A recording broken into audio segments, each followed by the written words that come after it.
నిత్యం కొన్ని లక్షల వేల మందితోటి కిటకిటలాడేటటువంటి సౌత్ సెంట్రల్ రైల్వేకు సంబంధించినటువంటి జంట నగరాల్లో ఉన్నటువంటి రైల్వే స్టేషన్లన్నీ ఈరోజు చాలా మట్టుకు బోసిపోయాయి. అదేవిధంగా ఇక్కడ ఈ రైల్వే స్టేషన్లో తెలంగాణకు సంబంధించినటువంటి నినాదాలన్నింటిలో మారిమోగిపోయినట్లు మనకు తెలుస్తుంది.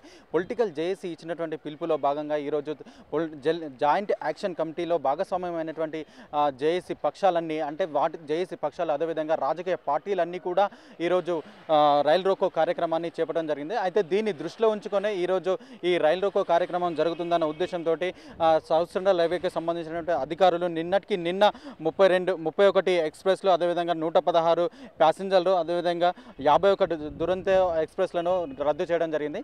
దీన్ని దృష్టిలో ఉంచుకొని ఎక్కడైనా ఏవైనా అవాంఛిత సంఘటనలు జరిగే అవకాశం ఉన్నట్టు భావించినటువంటి పోలీసులు ఇక్కడికి సిఆర్పిఎఫ్ బలగాలు అదేవిధంగా స్థానిక స్టేషన్లో ఉన్నటువంటి బలగాలన్నింటినీ ఇక్కడికి రప్పించి స్టేషన్లలో రెగ్యులేట్ చేయడం జరిగింది.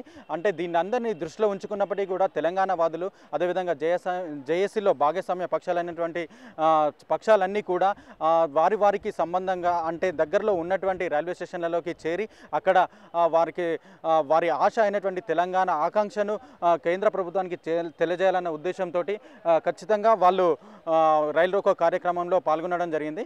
అంటే మొత్తం మీద చూసుకున్నట్టయితే ఈరోజు తెలంగాణకు సంబంధించినటువంటి 10 జిల్లాలలో ఈ రైల్ రోకో కార్యక్రమం అనేది పూర్తిగా విజయవంతమైనట్లు మనకు తెలుస్తుంది. Over to studio.